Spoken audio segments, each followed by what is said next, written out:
Devenez donc les imitateurs de Dieu comme des enfants bien-aimés et marchez dans l'amour, à l'exemple de Christ qui nous a aimés et qui s'est livré lui-même à Dieu pour nous comme une offrande et un sacrifice de bonne odeur. Que la débauche, ni aucune impureté, ni la cupidité ne soient pas même nommées parmi vous ainsi qu'il convient à des saints.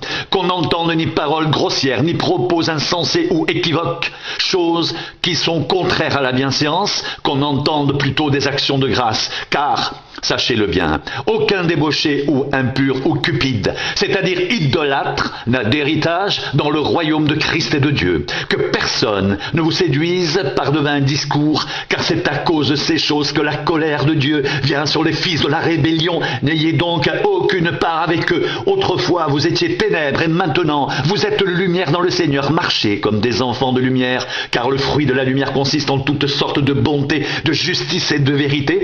Examinez ce qui est agréable au Seigneur et ne prenez point part aux œuvres infructueuses des ténèbres, mais plutôt condamnez-les, car il est honteux de dire ce qu'ils font en secret, mais tout ce qui est réprouvé apparaît en pleine lumière, car tout ce qui est ainsi manifesté est lumière. C'est pour cela qu'il est dit: réveille-toi, toi qui dors, relève-toi d'entre les morts et Christ t'éclairera. Prenez donc garde, afin de vous conduire avec circonspection, non comme des insensés, mais comme des sages. Rachetez le temps, car les jours sont mauvais. C'est pourquoi ne soyez pas inconsidérés, mais comprenez quelle est la volonté du Seigneur. Ne vous enivrez pas de vin, c'est de la débauche. Soyez au contraire remplis de l'esprit. Entretenez-vous par des psaumes, par des hymnes, par des cantiques spirituels, chantant et célébrant de tout votre cœur les louanges du Seigneur. Rendez continuellement grâce à Dieu le Père pour toutes choses, au nom de notre Seigneur Jésus-Christ, vous soumettant les uns aux autres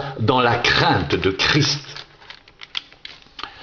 Au reste, fortifiez-vous dans le Seigneur et par sa force toute puissante. Revêtez-vous de toutes les armes de Dieu afin de pouvoir tenir ferme contre les ruses du diable, car nous n'avons pas à lutter contre la chair et le sang, mais contre les dominations, contre les autorités, contre les princes de ce monde de ténèbres, contre les esprits méchants dans les lieux célestes.